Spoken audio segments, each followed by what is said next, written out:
When 2022 and a young bull appeared mutilated in Chile in 2022, quite a few people crossed themselves. The case was particularly strange. The animals had neither their eyeballs nor their tongues. The inside of their mouth cavity looked burned, and that was just the beginning. They also had small marks near their necks, and their bodies were drained of blood. While many police officers and journalists wondered in front of the media microphones what could be happening, the oldest people in the community knew this was nothing new. It was a creature they had already dealt with a long time ago. A few days later, more dead animals appeared on land near Campo La Aurora. The scene was just as mysterious. They had all been attacked at night, and no one had heard anything. How could it be that whoever was doing this could do it so stealthily? Why didn't even the guard dogs get alerted? In fact, many of the dogs were found trembling and hiding, as if they had seen something they had decided not to confront, maybe knowing they had no chance of surviving. Weeks later, ranchers from the Colchón commune mobilized in anger after more than 50 baby llamas and alpacas were attacked using the same modus operandi. By that time, with the authorities and professionals plunged into the deepest uncertainty, the locals decided to say out loud the name they feared so much. But let's not get ahead of ourselves. What was the origin of this myth? How did it spread across the entire map? What explanations do science and believers in the paranormal give? What is the connection between this being and the mysterious cases of mutilated livestock? What evidence is there of its existence? How did it become so deeply rooted in popular culture? What have been the most significant sightings in recent years? Genetic experiment, extraterrestrial creature, or mystical being? To answer these and other questions, we will delve into the dark and curious case of the Chupacabras. If you're interested in this topic, I invite you to write creatures down below. If we get more than 2,000 people writing creatures in the comments, we'll make a new report about some of these strange beings that are roaming around in cryptozoology. Just so you know, in case you missed it, we've already made a bunch of videos like this lately. We have ones about Bigfoot, the Jersey Devil, the Thunderbird. We've already released several, so if you didn't know, I invite you to go check them out. I'll leave the link at the end of this video, obviously, so you can go check it out too. And I invite you to leave suggestions for possible future videos. It could be, for example, if you want the Loch Ness Monster, or if you think of another one, write it down below. Let's get started.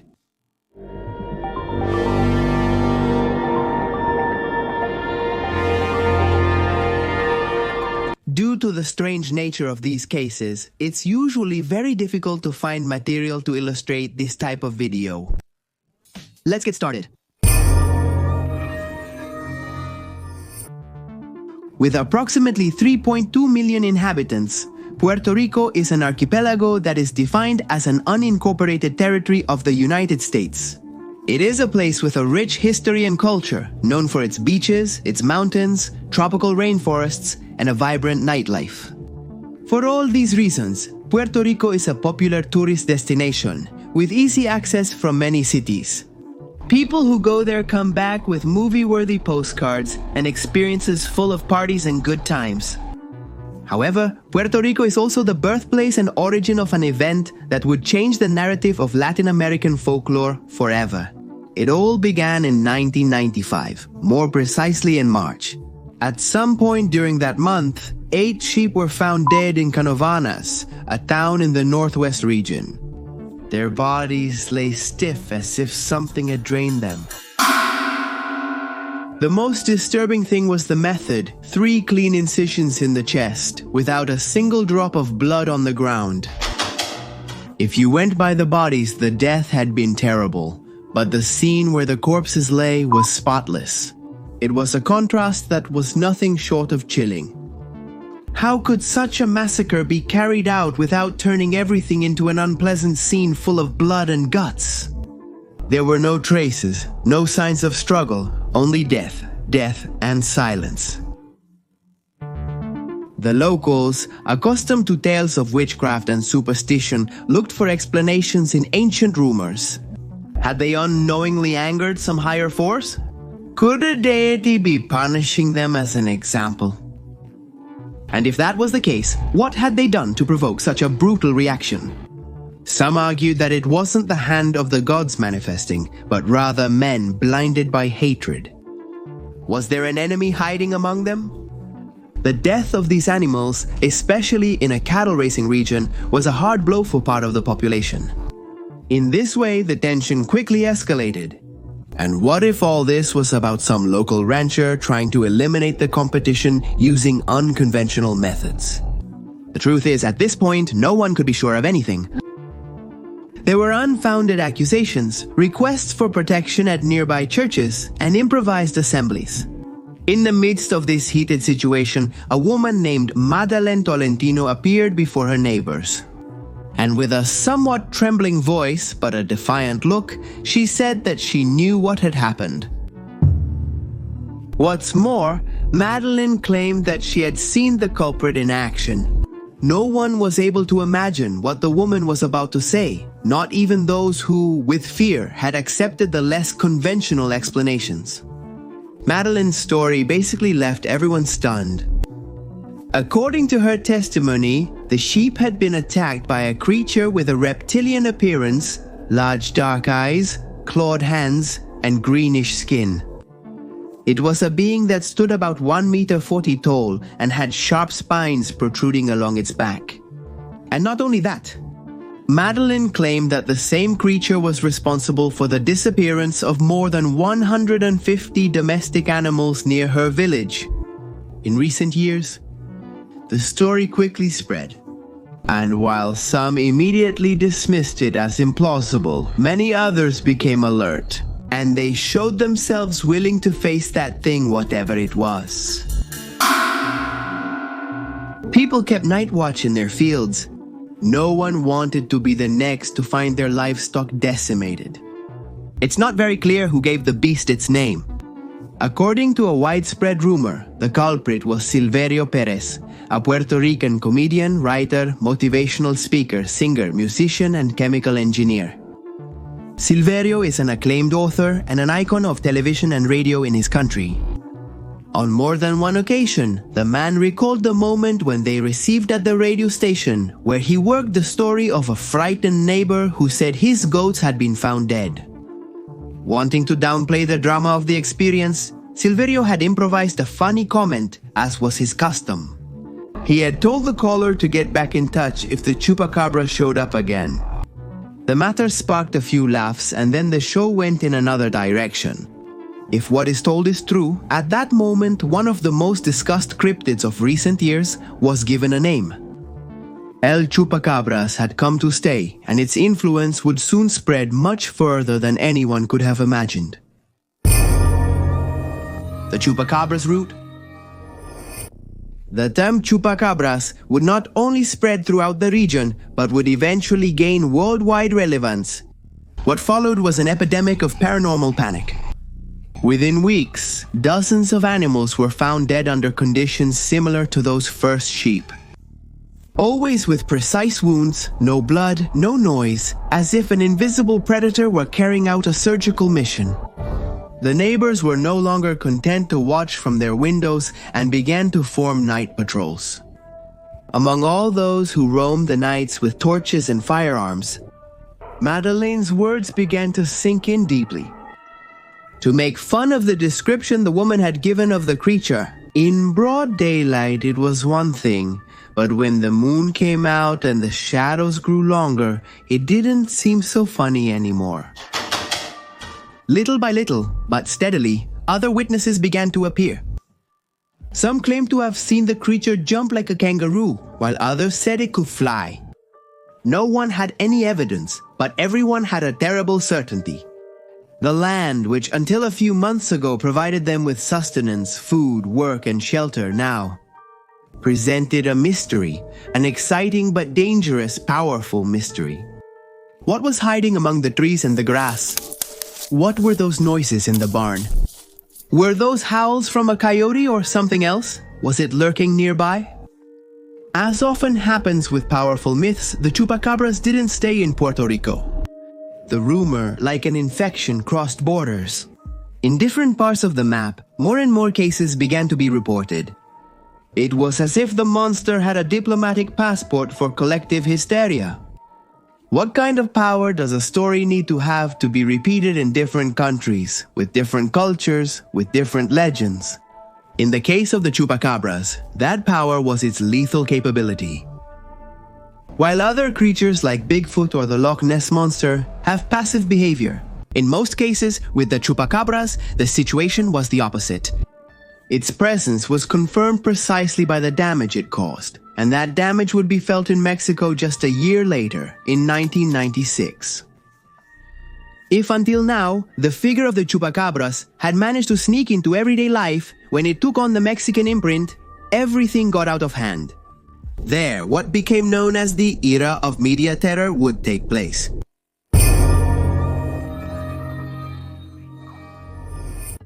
While the economic crisis was shaking Mexico, the news began to cover a chilling phenomenon.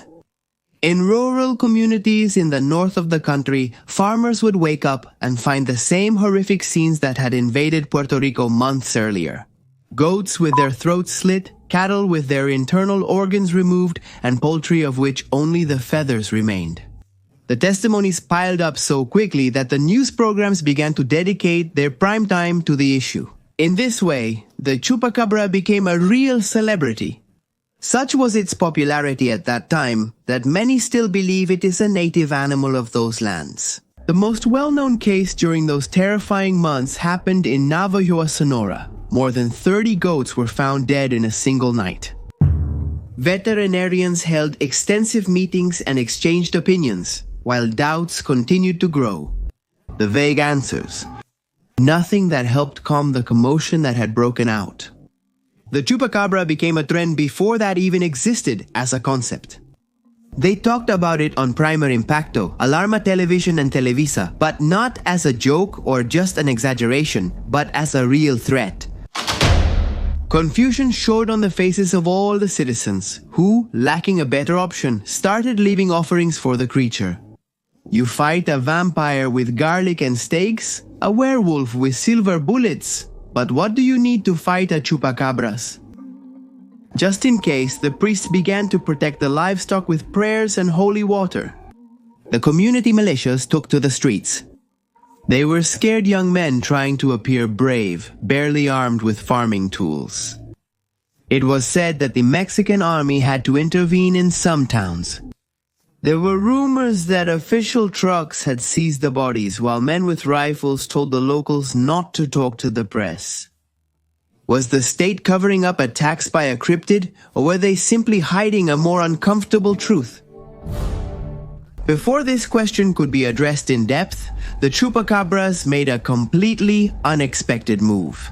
It went from Mexico to Texas to keep causing nightmares.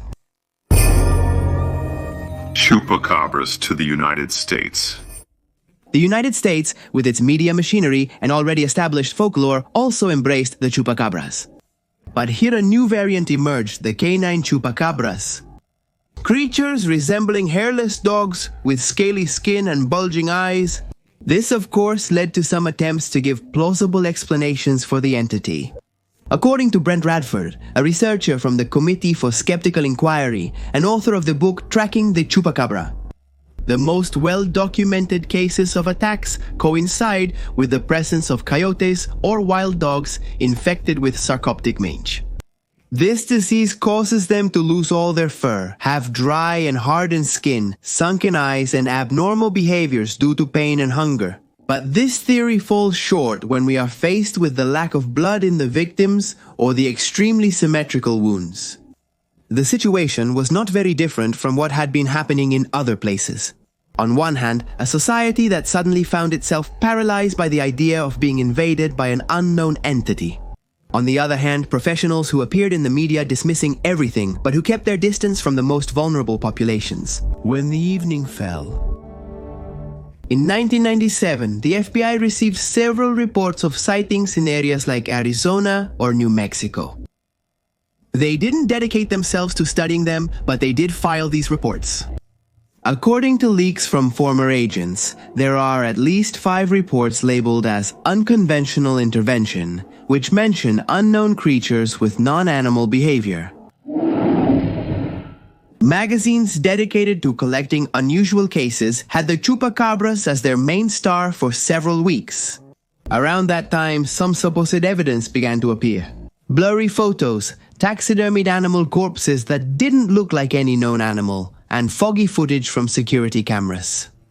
Many were hoaxes perpetrated to feed popular fascination, to sell one more copy, to keep squeezing what was an absolute commercial success. Other cases went down in history carrying a more ambiguous verdict. There were hair samples and even teeth that were delivered to laboratories, hair and teeth found at the scenes of the attacks. Hair and teeth that didn't match those of the cows or goats that had died? On more than one occasion, the official responses were that they were unable to identify the origin of the sample with 100% certainty. So, when the case was escalating to unexpected levels, the witnesses began to meet the same fate as their predecessors. Many were visited at night by people who, with questionable identification, claimed to belong to security forces. After a series of rather hostile questions, these individuals would end up suggesting to their interlocutor that the best thing they could do was to stop talking about what they had witnessed. There were quite a few who, far from being intimidated, began to report these acts. The issue became more serious. Why would anyone be interested in keeping the attacks on the farm animals a secret? Again, just when people started to look into these matters, the creature threw everyone off, disappearing from one day to the next. But of course, it had just moved again. Now it was time to conquer the entire continent, and that's how our story returns to the beginning. Next. Stop, South America. In the year 2000, Calama and other towns in northern Chile became the new home of the Chupacabra, which seemed to be escaping or expanding its range of action with overwhelming ease. There was one particular case that remained engraved in the collective memory, the Daza family's farm. On a moonless night, more than 60 hens were found dead, all with a clean incision on their chests. Not a single drop of blood. And in the center of the chicken coop, a circular black stain, as if something had left a burn mark. The strangest thing was the testimony of the family's youngest son, a 12-year-old boy who swore he had seen a creature with membranous wings and eyes that glowed in the dark, hanging from the shed ceiling. He described it with such precision that the investigators thought it was a fear-induced delusion. But what kind of delusion leaves physical marks? As if this wasn't enough to set off alarms in Argentina, the Chupacabra began to be linked to other, more terrible cases of cattle mutilation.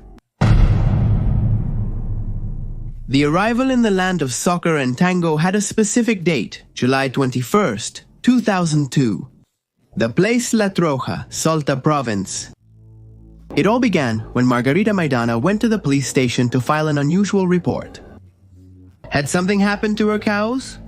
She nervously explained to the officers that it was hard to explain, that they would have to see it in person. The men were able to see that Maidana was not exaggerating.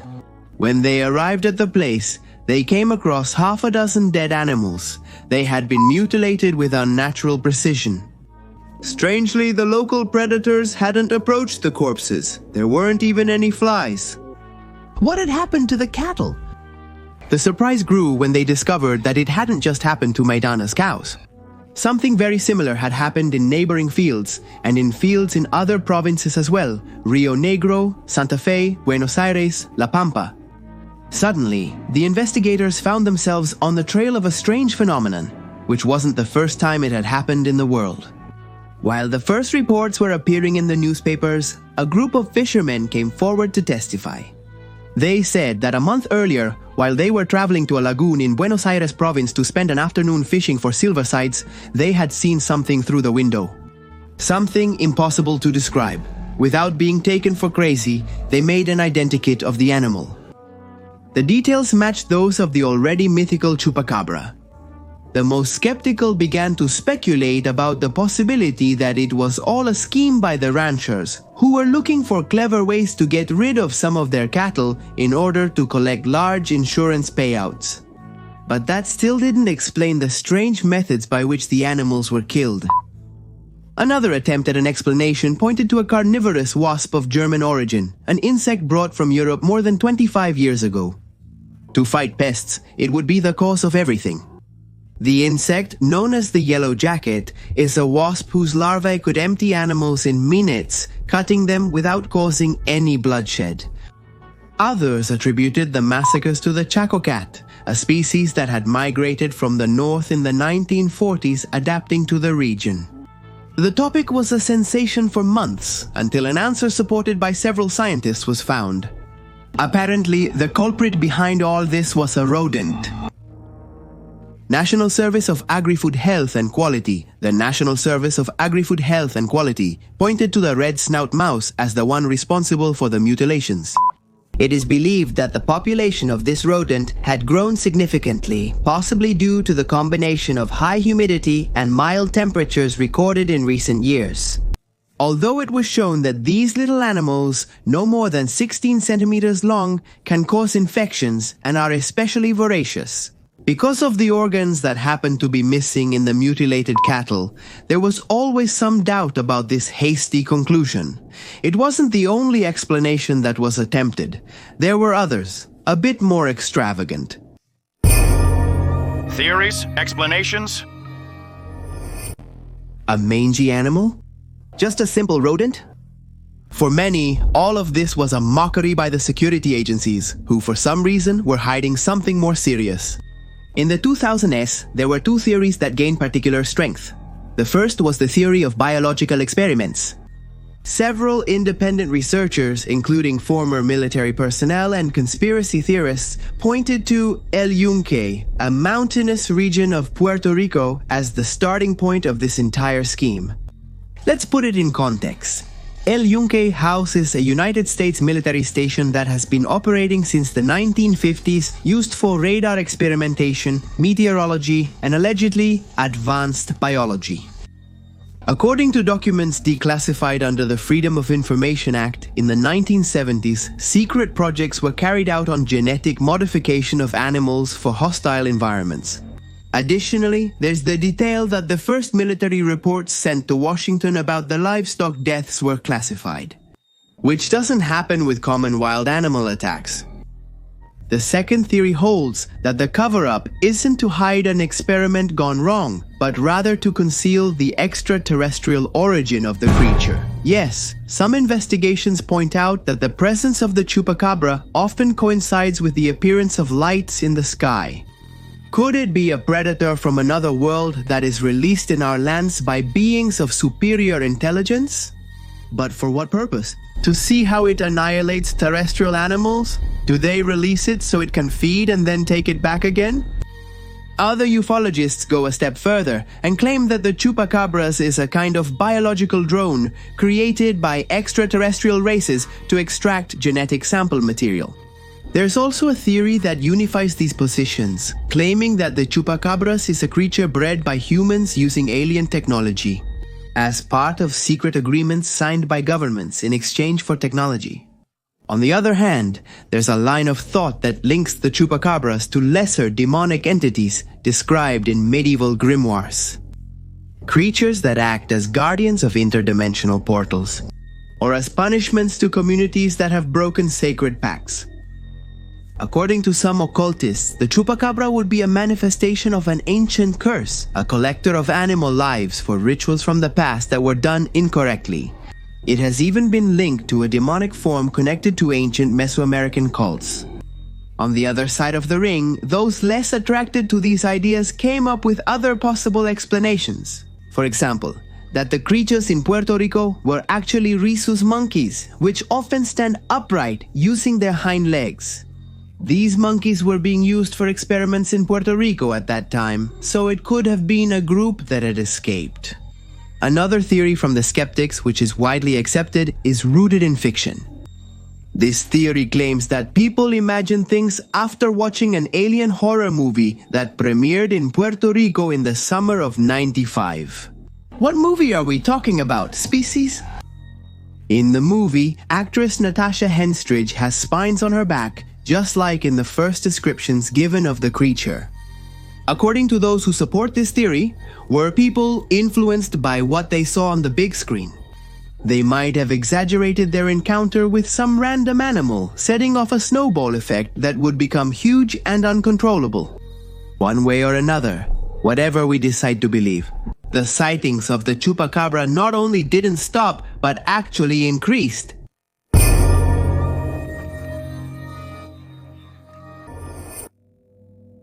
In 2004, in Coleman County, Texas, a farmer named Reggie Lago captured an animal with a trap he had set up after some of his poultry had turned up dead.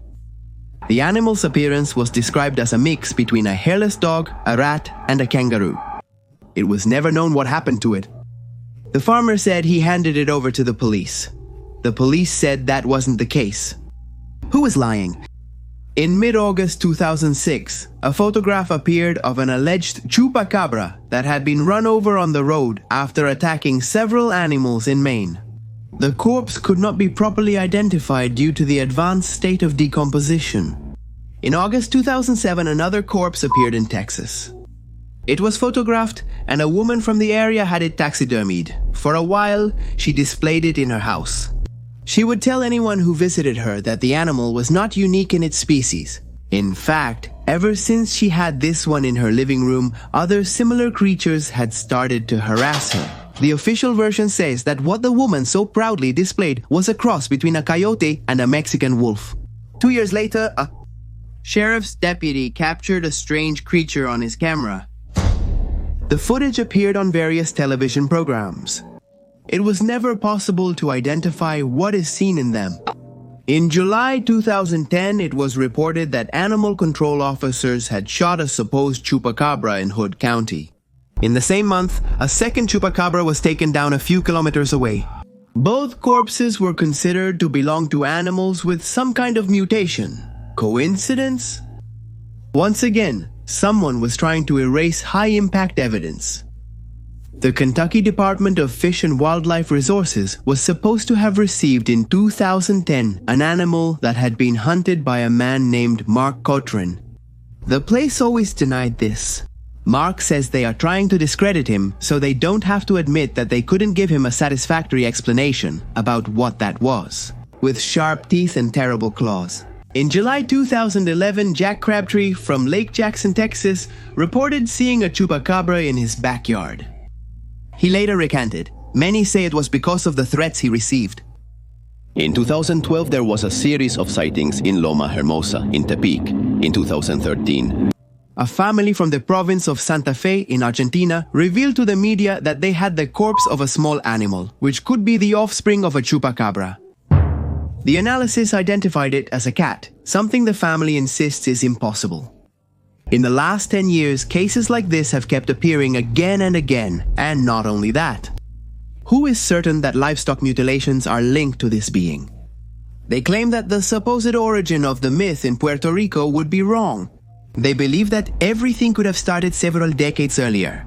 In fact, in the mid-70s, reports of mutilated livestock came from 15 states, from Montana to South Dakota and from New Mexico to southern Texas. At that time, Colorado Democratic Senator Floyd K. Haskell contacted the FBI to ask for help. At first, the federal authorities turned a deaf ear. But the persistence and the increase in cases was such that they had to take action. And so they appointed Special Agent Forrest Putman to gather information.